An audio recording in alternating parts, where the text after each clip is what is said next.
Hello प्यारे प्यारे बच्चों, कैसे हो बेटा। बेटा आज की क्लास में हम डिस्कशन करेंगे काइनेमेटिक्स का सेकंड लेक्चर, है ना। पहला लेक्चर हम डिस्कशन किया था बेटा जिसमें कुछ कुछ basic terms, frame of reference, speed, velocity, distance, speed, average speed, ये सब हमने सीखा था। अब आज के क्लास में बेटा स्टार्ट करते हैं एक्सेलरेशन से। Let us start with the acceleration.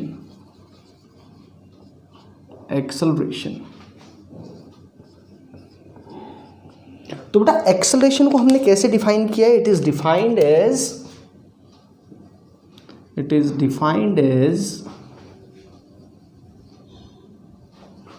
Rate of change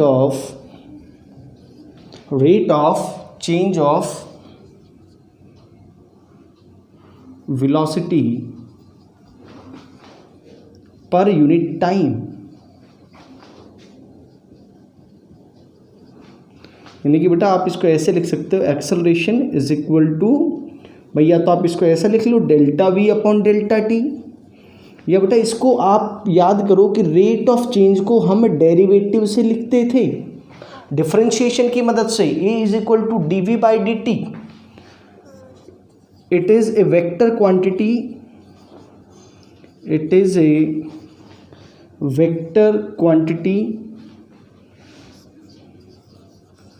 its SI unit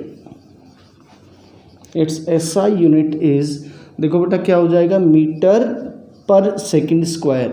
इसके जो SI यूनिट आएगी दैट विल बी मीटर पर सेकंड स्क्वायर। बच्चों क्या आएगी? मीटर पर सेकंड स्क्वायर इसकी SI यूनिट आ जाएगी, वेक्टर क्वांटिटी होगी बेटा, है ना। आप इसको बेटा ऐसे भी लिख सकते थे, it is equal to final velocity vector minus initial velocity vector divided by जो भी चेंज इन टाइम आया इस वेलोसिटी को चेंज करने में। तो बेटा इसको क्या लिख सकता हूं, its direction is along the direction of change of velocity। जो भी बेटा वेलोसिटी का चेंज का जो डायरेक्शन आ रहा है वही डायरेक्शन किसका होगा? वही डायरेक्शन एक्सेलरेशन का होगा, वही डायरेक्शन एक्सेलरेशन की होगी। चेंज इन वेलोसिटी बेटा क्या होगा?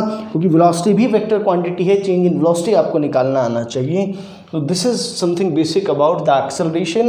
Acceleration is defined as rate of change of velocity. बेटा delta V by delta T लिख सकते हो, D we by D T लिख सकते हो, या V F vector minus V I vector divided by delta T लिख सकते हो। आपको मैंने बताया था बेटा इसको आप हम इस तरीके से भी लिख सकते हैं, vector V F subtraction of vector में बताया था बेटा, minus of vector V I divided by delta T.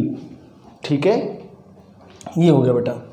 तो ये एक्सेलरेशन का बेसिक क्या हो गया, इंट्रोडक्शन सा हो गया। एक आपको चाहे तो एक क्वेश्चन आपको करवा देते हैं। एक बेटा इसमें एक टर्म है दैट इज एवरेज एक्सेलरेशन। तो एवरेज एक्सेलरेशन भी बेसिकली हम क्या कहेंगे बेटा, एवरेज एक्सेलरेशन को भी वो ऐसे ही डिफाइन करने का तरीका है बेटा उसको भी, कि जो भी चेंज इन वेलोसिटी आए डिवाइडेड बाय टाइम। ये वाले जो वेलोसिटी बेटा ये जो लिखते हैं ना D we by D T, ये होती है बेटा इंस्टेंटेनियस एक्सेलरेशन। इसको बोलते हैं बेटा इंस्टेंटेनियस एक्सेलरेशन।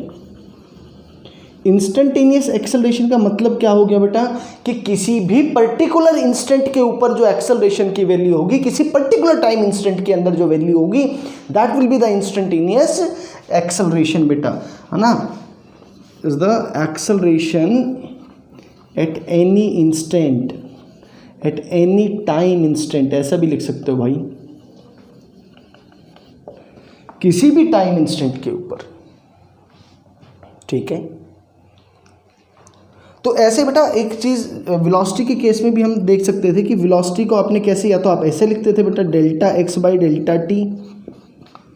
हम है ना वी को बेटा ऐसे भी लिख पाते थे D x by D T, लेकिन ये जो वेलोसिटी थी बेटा, ये वेलोसिटी भी इंस्टेंटेनियस वेलोसिटी होगी। यानी कि this is the velocity at any particular time instant, किसी भी पर्टिकुलर टाइम इंस्टेंट पर जो वेलोसिटी की जो वैल्यू होगी that is known as instantaneous velocity. किसी भी पर्टिकुलर इंस्टेंट पर जो एक्सेलरेशन की जो वैल्यू होगी that will B instantaneous acceleration. चलो बेटा नोट करो, एक जरा इस पर क्वेश्चन करते हैं।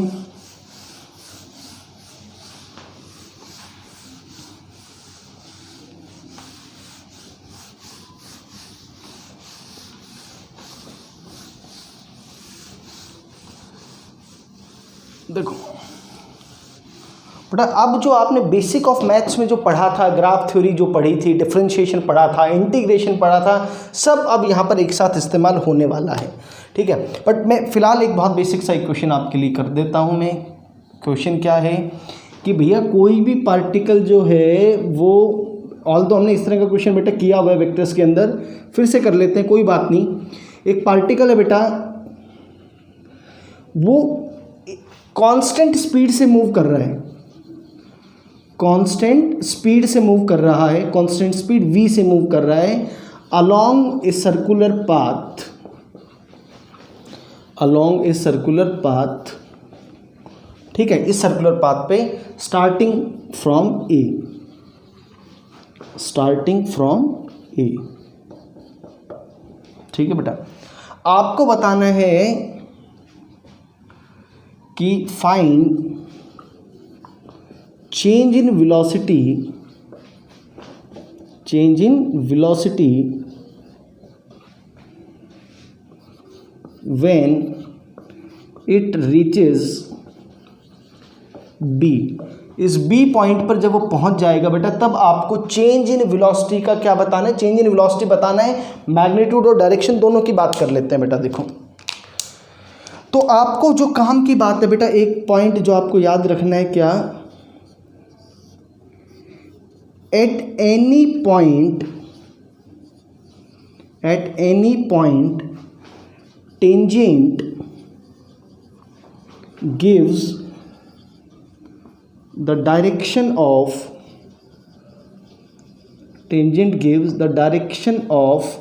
velocity।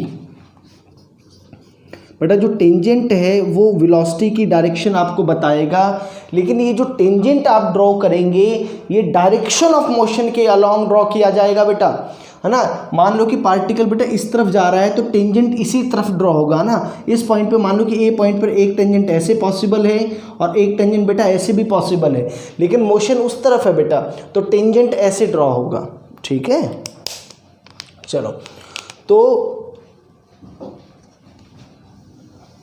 देखो, तो एक बात तो ये समझ में आ गई, बहुत इंपॉर्टेंट बात है, बहुत बार आपको इस्तेमाल में लेनी है। तो ए पॉइंट पे बेटा वेलोसिटी की डायरेक्शन ये होगी, मैग्नीट्यूड तो v ही है बेटा, ये आपका इनिशियल वेलोसिटी भी है। जब वो बी पॉइंट पर आएगा बेटा, तो बी पॉइंट पे इसकी वेलोसिटी तो ये है, बट ये उसकी फाइनल वेलोसिटी भी है।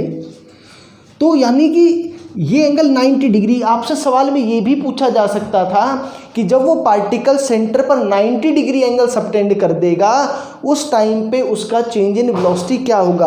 और बेटा आपको चेंज इन वेलोसिटी निकालना आ गया तो आप एक्सेलरेशन भी निकाल दोगे। तो भाई अब जरा देखो कि चेंज इन वेलोसिटी तो सर कैसे आएगा, ये तो V F vector minus V I vector आएगा, और इसको सर मैं ऐसे लिख सकता हूँ, vector V F plus minus of vector V I, ऐसे लिखा जा सकता है भाई इसको तो, ठीक है। तो अब आगे देखो भाई, वेक्टर एडिशन करना है। फाइनल वेलोसिटी तो बेटा ये है, इस तरफ है, आप देखो जरा, फाइनल वेलोसिटी तो इस तरफ है, ये बेटा, ये इसको वी एफ लिख रहा हूँ, और इनिशियल वेलोसिटी वेक्टर बेटा ये था आपका, ये वी आई वेक्टर बेटा। हमें तो क्या चाहिए, हमें V F plus minus of V I, minus of V I तो बेटा वी आई वेक्टर के ऑपोजिट डायरेक्शन में ड्रॉ करेंगे, ये माइनस वी आई हो गया बेटा।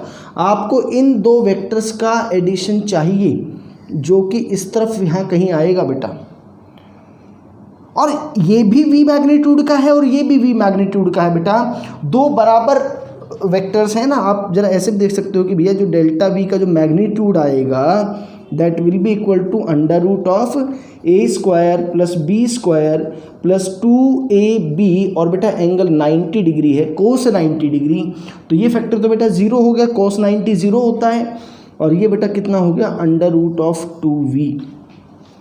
तो ये आपका चेंज इन वेलोसिटी आ गया। इस तरह के बहुत क्वेश्चंस हमने किए थे सब्ट्रैक्शन ऑफ वेक्टर्स में, जब हमने वेक्टर्स पढ़ा था बेटा। जिन लोगों ने अभी लेक्चर देखना शुरू किया या दिमाग से निकल गया है तो सब्ट्रैक्शन ऑफ वेक्टर्स का लेक्चर आप देख सकते हो वेक्टर्स की सीरीज में आप। तो ये बेटा एक्सेलरेशन का बहुत बेसिक सा क्वेश्चन हो गया, ठीक है।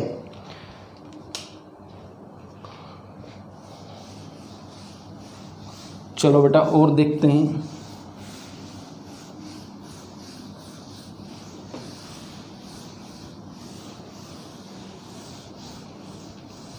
देखो इस पे और बेटा और थोड़ा सा बेसिक सा एक आधा क्वेश्चन और डिस्कस कर देता हूँ कि मान लो a particle is moving along east with a speed of 40 meter per second and it takes a sharp turn along north and moves with velocity or with speed 30 meter per second, with speed 30 meter per second.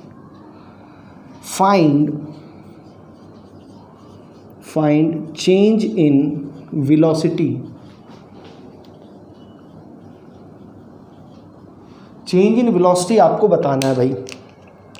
तो कोई दिक्कत नहीं, कोई परेशानी नहीं बेटा, जैसा question अभी किया था बिल्कुल उसी तरीके से करेंगे। देखो डायरेक्शन अपना ये रहेगा, ये ईस्ट, ये वेस्ट, ये नॉर्थ और ये साउथ।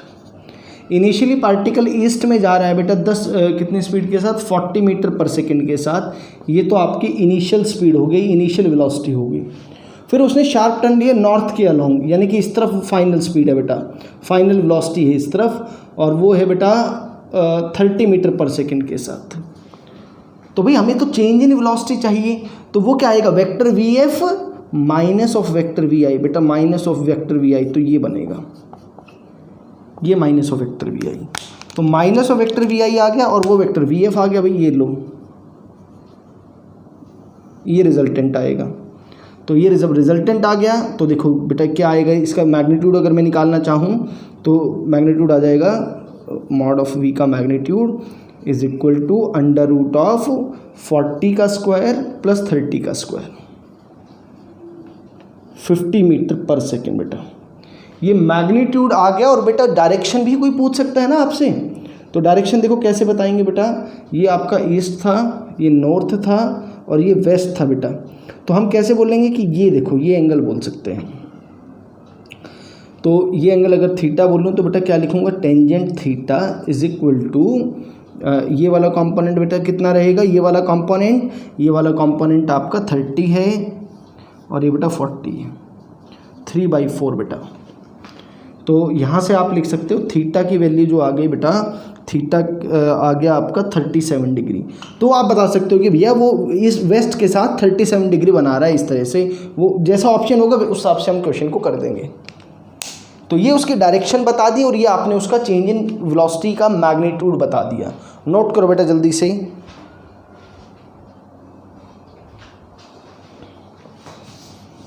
चलो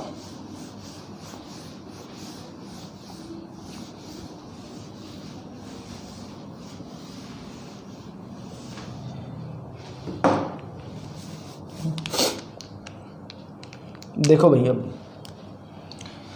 अब बेटा टाइप्स ऑफ मोशन की मैं बात करूं, टाइप्स ऑफ मोशन, तो बेटा टाइप ऑफ मोशन में दो तरह के मोशन की बात होगी। सबसे पहला मोशन जो होगा बेटा दैट इज़ यूनिफॉर्म मोशन। एक तो यूनिफॉर्म मोशन होगा बेटा, दूसरे टाइप का जो मोशन होगा that is known as non uniform motion. Non uniform motion, दो तरह का मोशन, यूनिफॉर्म मोशन और नॉन यूनिफॉर्म मोशन। तो भाई यूनिफॉर्म मोशन क्या होगा? इफ ए बॉडी ट्रेवल्स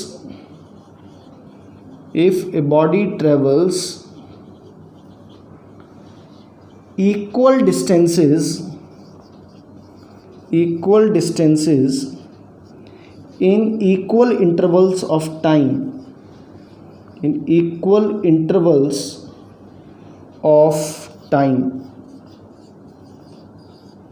अगर ऐसा होगा कि बराबर दूरी में, हर बराबर दूरी में, देखो बेटा क्या मतलब हुआ कि मान लो कि यहाँ से यहाँ तक की 2 मीटर की दूरी, वो उसने 1 सेकंड लगा, अगला फिर 2 मीटर ट्रैवल किया, वो भी 1 सेकंड में, अगला 2 मीटर ट्रैवल किया, वो भी 1 सेकंड के अंदर। तो बेटा ये जो इस तरह का जो मोशन कहलाएगा वो यूनिफॉर्म मोशन कहलाएगा। यूनिफॉर्म मोशन में बेटा एक ही फॉर्मूला वैलिड है, that is distance is equal to speed into time. Distance is equal to speed into time. बेटा यही एक फॉर्मूला जो है हमें काम आने वाला है। नॉन यूनिफॉर्म मोशन में बेटा हमारे पास क्या होगा? पहली बात तो कि इसकी डेफिनेशन क्या होगा कि ये इक्वल इंटरवल ऑफ टाइम में अनइक्वल डिस्टेंसेस ट्रैवल करेगा। आप सब लोग लिख सकते हो, आप लिखो जरा, if a body travels unequal distances in equal intervals of time, बराबर समय तो बराबर दिया आपने, लेकिन हर बार जो दूरी वो तय कर रहा है, जो डिस्टेंस वो तय कर रहा है बेटा, वह अलग अलग है। ऐसा जो मोशन होगा बेटा वो नॉन यूनिफॉर्म मोशन कहलाएगा। जो नॉन यूनिफॉर्म मोशन है भाई, इस नॉन यूनिफॉर्म मोशन को भी हमने 2 कैटेगरीज के अंदर डिवाइड किया है। एक तो है बेटा uniform accelerated motion, uniform accelerated motion. तो यूनिफॉर्म एक्सेलरेटेड मोशन का मतलब बेटा क्या होगा कि इन दैट केस जो एक्सेलरेशन रहेगी उस मोशन में पार्टिकल की, वह एक्सेलरेशन बेटा कांस्टेंट रहेगी। और दूसरा केस है कि जो एक्सेलरेशन रहेगा बेटा that is variable. Non uniform accelerated motion, non uniform accelerated.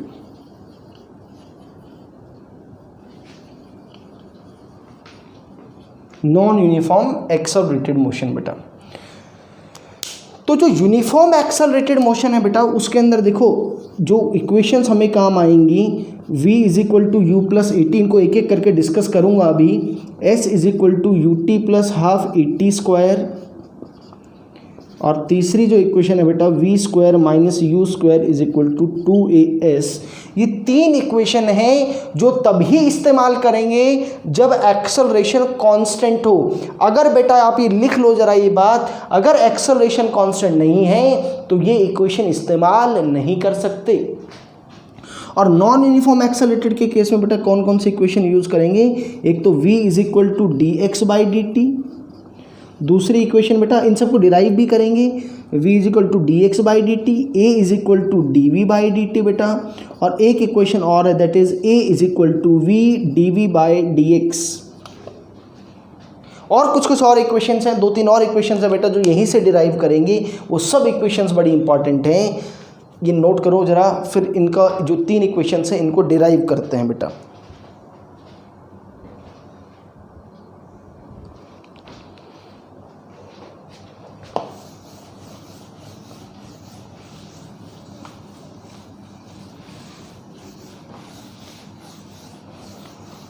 तो भाई ये साथ साथ करते रहो, आसान सा चैप्टर है, कोई बहुत मुश्किल नहीं है ना। ये बेटा आसान सा चैप्टर है, मुश्किल चैप्टर नहीं है, ये बात ध्यान रखना। ये देखो भाई, तो हम सबसे पहले बेटा मैं बात करता हूँ 3 इक्वेशंस ऑफ मोशन से। सिंपल में लिखता हूँ equations of motion, equations of motion. देखो भाई, सबसे पहली जो इक्वेशन जो अभी हमने लिखी बेटा वो है v is equal to you plus 80। अब इस इक्वेशन में किस सिंबल का क्या महत्वपूर्ण है, क्या महत्व है, क्या मतलब है, ये जान लेते हैं जरा। ये बेटा जो v जो आप लिखते हो, ये v है आपका फाइनल वेलोसिटी, v है फाइनल वेलोसिटी। ध्यान रखना बेटा, वेलोसिटी ये सब वेक्टर फॉर्म के अंदर होते हैं, बट क्योंकि हम स्ट्रेट लाइन मोशन में बात कर रहे हैं तो इस तरह से यूज़ करेंगे इसको। u है बेटा आपका initial velocity, e is initial velocity. a क्या चीज़ है बेटा, constant acceleration, constant acceleration. Acceleration बेटा क्या है, कांस्टेंट एक्सेलरेशन है, तभी ये इक्वेशंस इस्तेमाल करेंगे। इक्वेशंस ऑफ मोशन ये लिख लो चाहिए यहाँ पे, तभी यूज़ करें जब ए कांस्टेंट हो बेटा। अगर ए कांस्टेंट नहीं है तो फिर इस्तेमाल मत करना, ये बता रहा हूँ। और या फिर क्वेश्चन में नहीं दे रखा हो या आपको नहीं पता हो, if you are not sure कि ए इज़ नॉट कांस्टेंट, तो ये इस्तेमाल मत करना कभी भी। तो देखो इसका बेटा डेरिवेशन करते हैं, method 1 analytical method, analytical method बेटा। तो एनालिटिकल मेथड देखो क्या है, बाय डेफिनेशन डेफिनेशन क्या है बेटा एक्सेलरेशन की, acceleration is equal to change in velocity upon time taken. T बेटा यहाँ पे टाइम था, तो देखो ए इज इक्वल टू बेटा, अब मैं इसको स्ट्रेट लाइन मोशन है तो इसको ऐसे लिख लेता हूँ, चेंज इन वेलोसिटी यानी कि final velocity minus initial velocity by time taken. तो बेटा यहाँ से आ गया v is equal to you plus 80,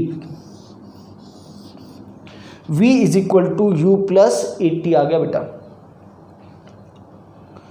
ये बेटा ये जो इक्वेशन आप यूज करोगे, use with sign convention, use with sign convention. और बेटा ये स्ट्रेट लाइन मोशन के लिए है, ये बात भी ध्यान रखना। साइन कन्वेंशन मैंने आपको कल की क्लास में बताया था कि right positive, left negative, upward positive, downward negative, ये साइन कन्वेंशन हम बेटा इस्तेमाल करते हैं। दूसरा मेथड है बेटा method two is graphical method.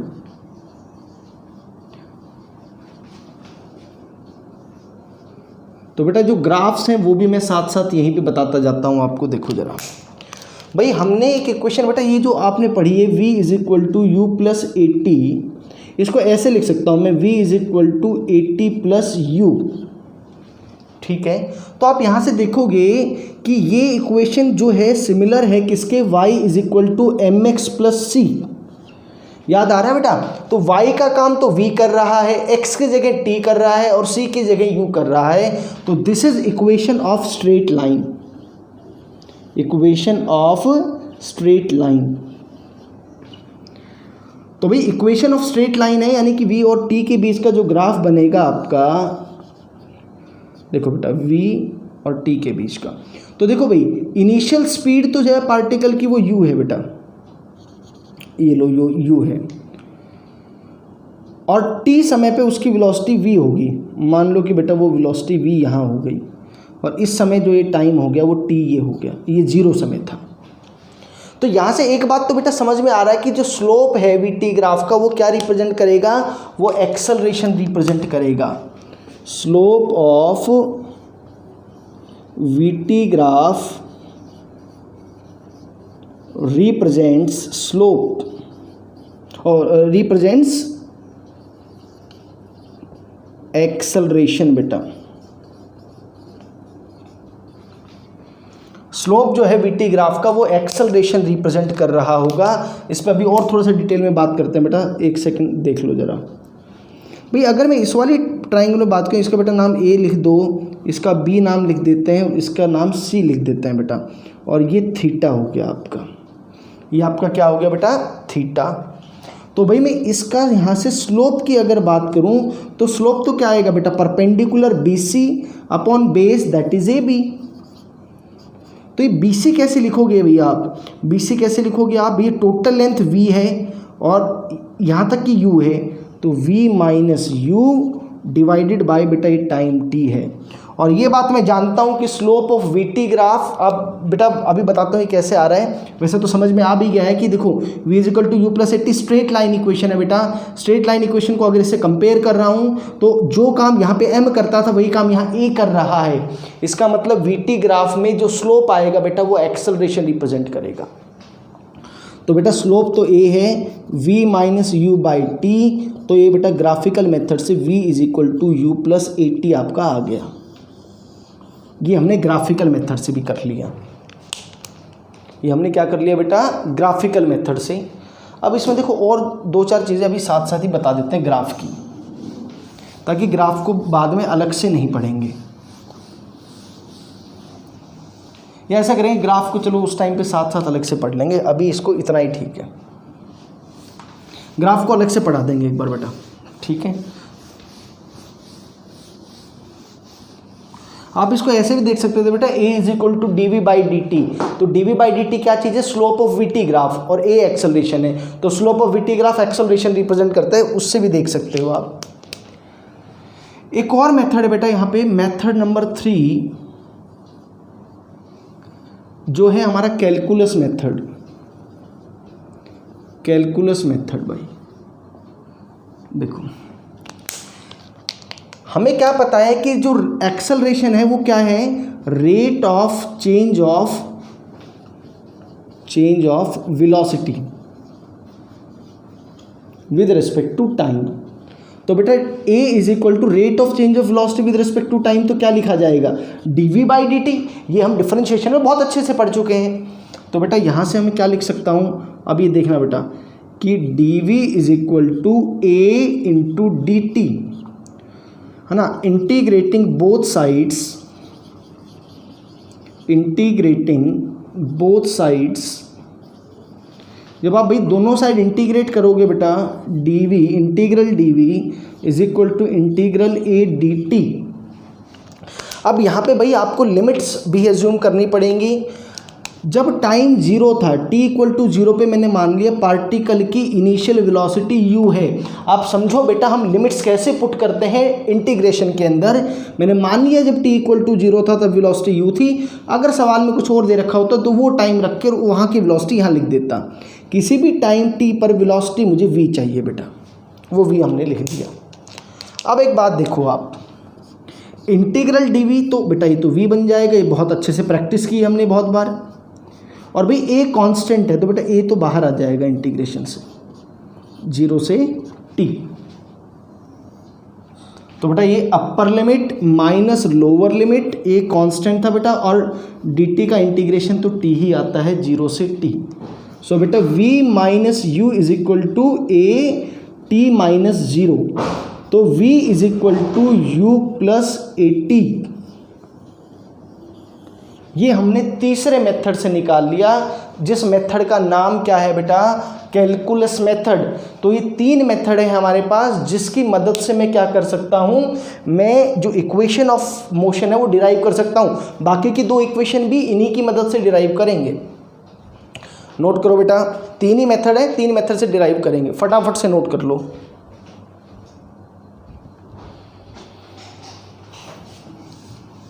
चलो बेटा आगे देखते हैं।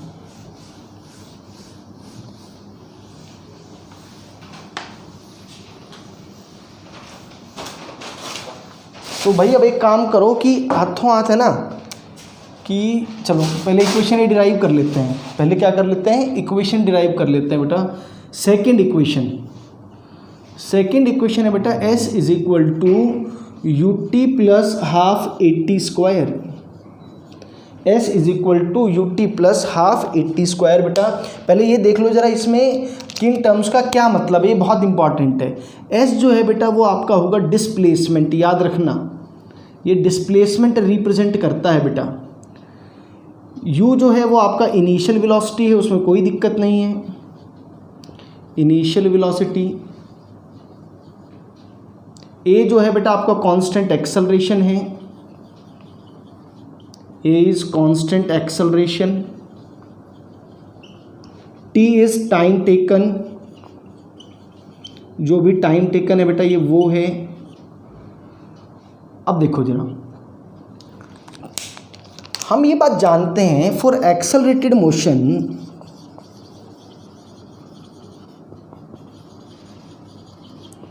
भाई जो डिस्प्लेसमेंट है that will be equal to बेटा क्या होगा, average speed into time taken. तो भाई एवरेज स्पीड तो क्या हो जाएगी, v plus u final velocity plus initial velocity divided by 2 into time.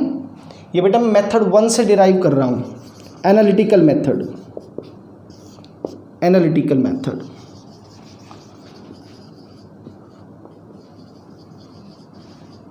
चलो बेटा, अब we know equation of first motion से हमारे पास क्या है बेटा, v is equal to you plus A t. ये जो v की वैल्यू है वो हम यहाँ सब्स्टिट्यूट कर देते हैं। यहाँ जब आप सब्स्टिट्यूट करते हो तो देखो क्या मिला आपको, s is equal to you plus A t plus u divided by 2 into t. s is equal to देखो बेटा ये u प्लस यू क्या हो गया भाई, ये 2u plus 80 by 2 into t. तो भाई ये क्या बन गया, s इज इक्वल टू बेटा 2u by 2 into t plus 80 by 2 into t. तो s इज इक्वल टू बेटा ये क्या बन गया, u T plus half 80 square. s is equal to U T plus half 80 square. This is your second equation of motion. ये बेटा हमने derive किया है एनालिटिकल मेथड से, नोट कर लो जल्दी से।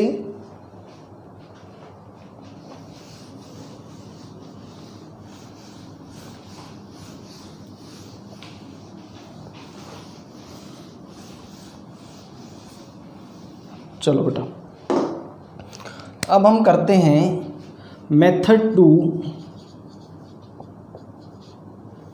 जिसको नाम हम दे रहे हैं क्या, ग्राफिकल मेथड।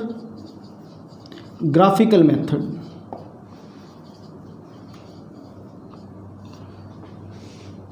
तो भाई s, अभी हमने पहले ग्राफ बनाया था बेटा क्या, v is equal to you plus A T.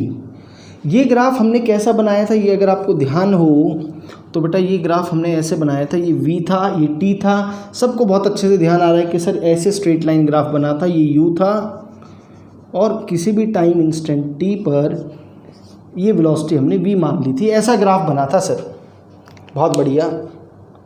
अब एक बात देखो बेटा, हम क्या जानते हैं, अब आपको अगर डिफरेंशिएशन या इंटीग्रेशन थोड़ा सा याद हो तो हमने ये बात लिखी थी बेटा, v is equal to D x by D t. V is equal to क्या है बेटा, d x by D t. और बेटा यहाँ से हमने क्या लिखा था, d x is equal to v d t, और ये बेटा इसका इंटीग्रेशन। तो dx का इंटीग्रेशन तो लेटेस्ट से कि कुछ x आएगा, और ये क्या चीज़ आएगा बेटा, this is area under VT graph, area under VT graph. तो भाई एरिया अंडर वीटी ग्राफ की बात करें तो area under VT graph x represent कर रहा है। तो बेटा मैं यहां से क्या बात लिख सकता हूं कि area under velocity time graph represents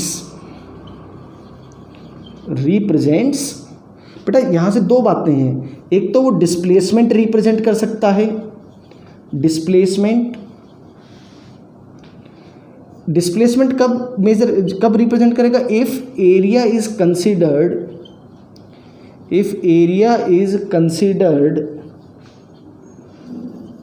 with sign का क्या मतलब है बेटा कि देखो इस तरीके से, जो ये मान लो ये वीटी ग्राफ है ना बेटा, तो area about time axis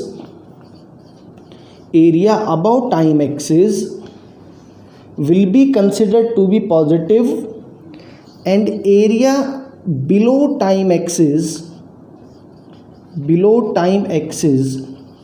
will be considered as negative, उसको नेगेटिव कंसिडर किया जाएगा। तो यानी कि ऊपर का एरिया पॉजिटिव और नीचे का एरिया बेटा नेगेटिव रहेगा। तो अगर ऐसा तो आप करते हो तो वो आप डिस्प्लेसमेंट मेजर कर रहे हो। और दूसरा केस है बेटा क्या, डिस्टेंस। तो डिस्टेंस कब करोगे, इफ एरिया इज कंसिडर्ड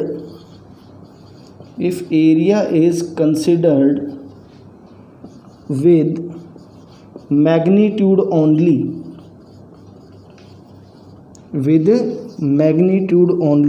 सिर्फ बेटा मैग्नीट्यूड अगर उसका कंसिडर करोगे, माने ऊपर वाले को भी पॉजिटिव रखोगे और नीचे वाले को भी पॉजिटिव रखोगे, तो उस केस में वो डिस्टेंस को रिप्रेजेंट करेगा। तो ये बेटा ये छोटी छोटी बातें अभी बताता जा रहा हूँ, जब ग्राफ वाला सेक्शन जब मैं आपके साथ डिस्कस करूँगा तब इन चीज़ों पे बहुत ज़्यादा टाइम नहीं लगाएंगे, तो अभी इनको थोड़ा ध्यान से समझते रहो। चलो बेटा ये नोट करो, जल्दी से नोट कर लो। चलो देखो बेटा अब आगे,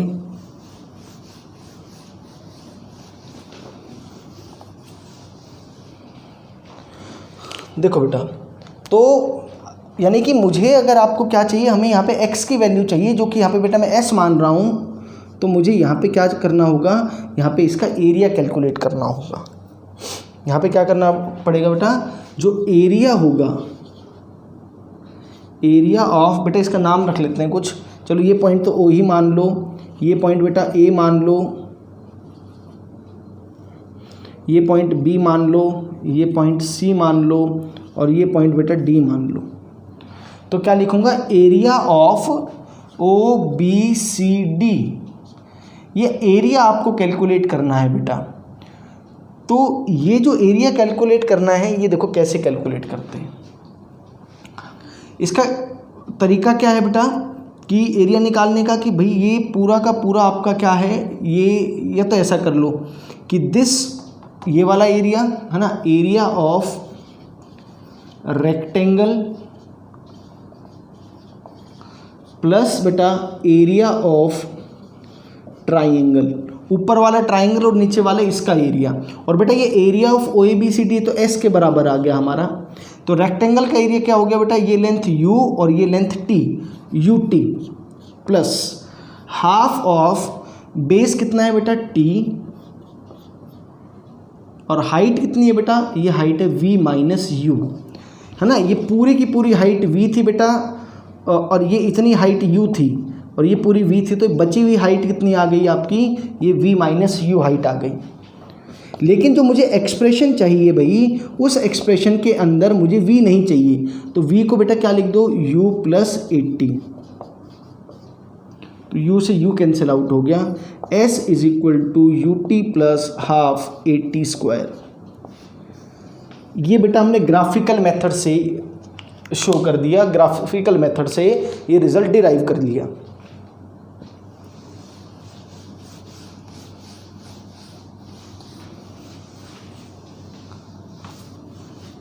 अब बेटा एक इसको डिराइव करते हैं, किस मेथड से, इसको डिराइव करते हैं कैलकुलस वाला जो मेथड है अपना, उस मेथड से भी डिराइव करते हैं। Method 3 that is calculus method.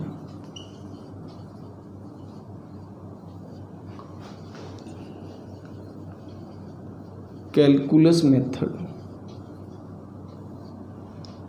देखो बेटा कैलकुलस मेथड में कि ये तो हमने अभी देखा क्या, कि S इज इक्वल टू बेटा sorry V is equal to dx by dt, ये पढ़ा था हमने अभी। तो बेटा यहाँ से ऐसा लिख सकता हूँ, dx is equal to V dt integrating both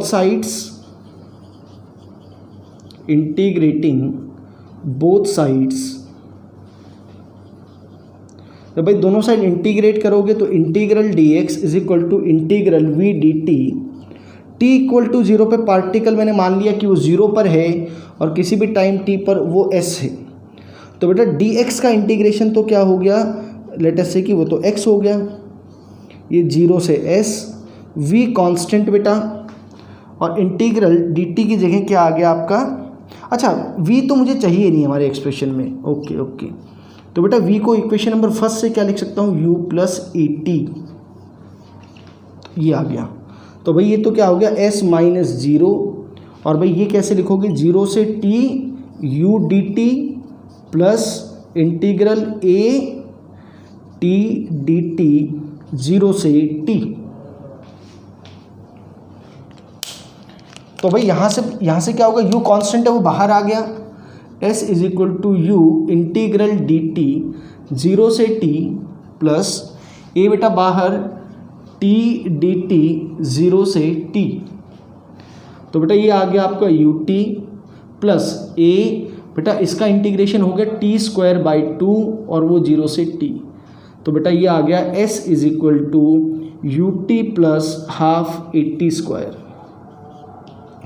ये बेटा हमने निकाल दिया, ये डिराइव कर दिया यूजिंग कैलकुलस मेथड। ये हमने कैलकुलस मेथड से क्या किया है, डिराइव किया है।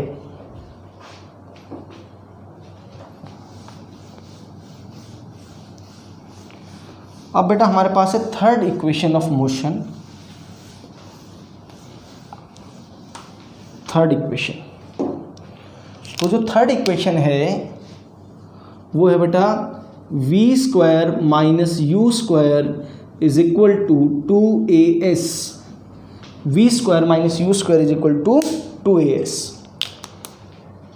तो बेटा मेथड 1,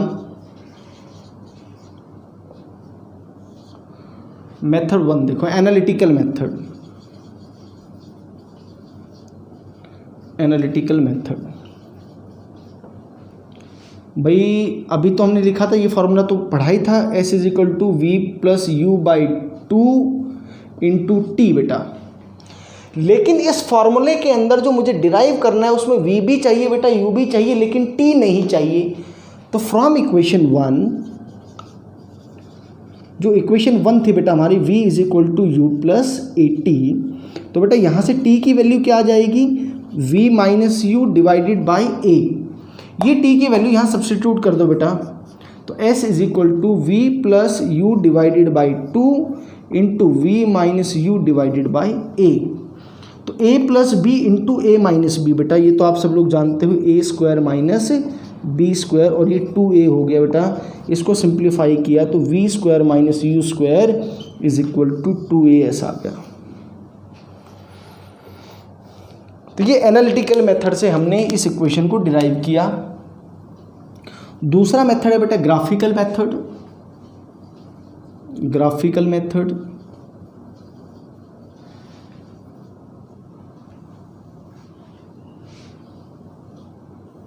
तो ये ग्राफ हमने 2-3 बार ड्रॉ कर चुका, तीसरी बार ड्रॉ कर रहा हूँ इनफैक्ट में। ये ऐसा ग्राफ बनेगा भाई, ये t, ये 0, ये u और ये v बेटा। ये o नाम रखा था, इसका a, ये बेटा b और ये बेटा c। अच्छा इसका d रख दो, कोई बात नहीं।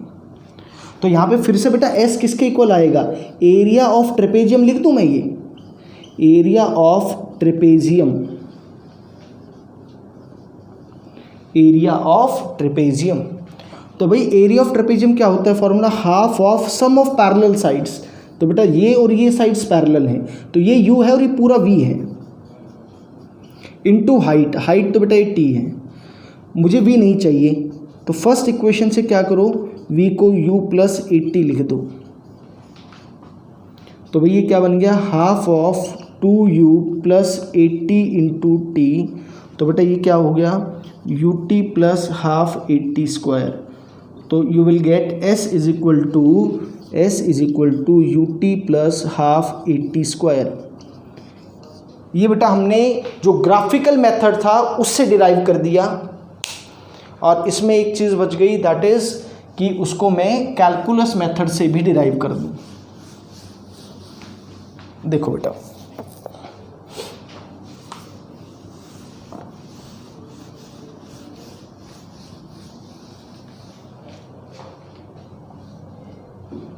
कैलकुलस मेथड, तो हर इक्वेशन को बेटा 3 मेथड से हमने डिराइव किया है, कैलकुलस मेथड। भाई फिर से वही बात कि v इज इक्वल टू बेटा क्या होगा, dx बाई dt, ठीक है। या फिर हमें चाहिए ना v स्क्वायर, हमें तो s का फॉर्म चाहिए ना, तो ये ऐसे करते हैं बेटा, a इज इक्वल टू बेटा क्या होता है dv by dt, a is equal to हम dv बाई dt लिख सकते हैं बेटा, ठीक है। अच्छा, इसका पहले एक प्रूफ, आपको एक छोटा सा प्रूफ करवा देता हूँ। देखो जरा ध्यान से पहले बेटा, एक इक्वेशन बेटा हमने क्या लिखी थी, जरा ध्यान से देखो कि v is equal to D x by D T, ये लिखा था बेटा एक इक्वेशन। तो हमने rate of change of position is velocity और rate of change of velocity is acceleration. तो ये जो इक्वेशन नंबर 2 है ना, मैं इस इक्वेशन नंबर 2 को क्या करता हूँ बेटा, dx से ही मल्टीप्लाई करता हूँ और dx से ही डिवाइड कर देता हूँ। अच्छा, अब मैं इसको हल्का सा मैनिपुलेट करता हूँ, ये जो dx और ये dt है इनको एक साथ लिख करके आता हूँ बेटा।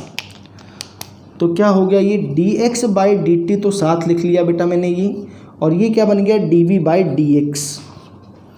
dx बाई dt तो v है बेटा, तो a is equal to v dv by dx। ये बेटा बहुत इंपॉर्टेंट इक्वेशन है ना, the only equation which relates a v and x। a v और x को बेटा रिलेट करने वाली सिंगल इक्वेशन है हमारी जो काइनेमेटिक्स है उसके अंदर। तो मैं इसी इक्वेशन का यूज़ करूँगा बेटा, a is equal to v dv by dx बेटा। तो कैसे करें, a dx को बेटा मैं इस तरफ ले आया, सेम वेरिएबल्स को एक साथ रखना होता है बेसिकली। a बाहर रहेगा, इनिशियल वेलोसिटी u थी तो बेटा मैंने पार्टिकल की पोजीशन 0 मान रहा हूँ शुरू से ही। जब वेलोसिटी v है तो पार्टिकल की पोजीशन s हो गई। dx का इंटीग्रेशन बेटा क्या आ गया, dx का इंटीग्रेशन तो x आ गया 0 से s, v dv बेटा v स्क्वायर बाई 2 u से v। तो ये क्या हो गया बेटा, a s minus 0 is equal to upper limit minus lower limit. तो बेटा ये आ गया a इंटू एस और बेटा 2 उधर से इधर आ गया is equal to v square minus you square. और थोड़ा सा रीअरेंज आप करो तो आप इसको इसी ओरिजिनल फॉर्म में लिख सकते हो, v square minus you square is equal to 2as। तो ये बेटा 3 इक्वेशंस थी, तीनों को हमने तीनों मेथड से, है ना, 3 जो मेथड है हमारे सिलेबस के अंदर, एनालिटिकल मेथड, ग्राफिकल मेथड और कैलकुलस मेथड, तीनों मेथड से हमने डिराइव कर लिया है। बहुत इंपॉर्टेंट है ये तीनों, डेरिवेशन भी कैसे ये अप्रोच किया है, यही अप्रोच काम आएगी हमारी नेक्स्ट क्लास के अंदर। नेक्स्ट क्लास के अंदर बेटा हमने ये डेरिवेशन कर ली है, कुछ और डेरिवेशन में ज़रूर करवाऊँगा आपको, और फिर हम इस पर न्यूमेरिकल्स भी करेंगे, ठीक है। तो ये क्लास जो हमने पढ़ाई है बेटा बहुत अच्छे से आप इसको नोट्स बना लीजिए, बहुत अच्छे से कर लीजिए। अगर वीडियो पसंद आया है, आपको अच्छा लगा है, तो please like the video and please जो भी चीज़ आपको अच्छी लगी हो just right in the comment box also, and please subscribe the channel also अगर आपने नहीं किया है तो। ठीक है बेटा, थैंक यू, बाय।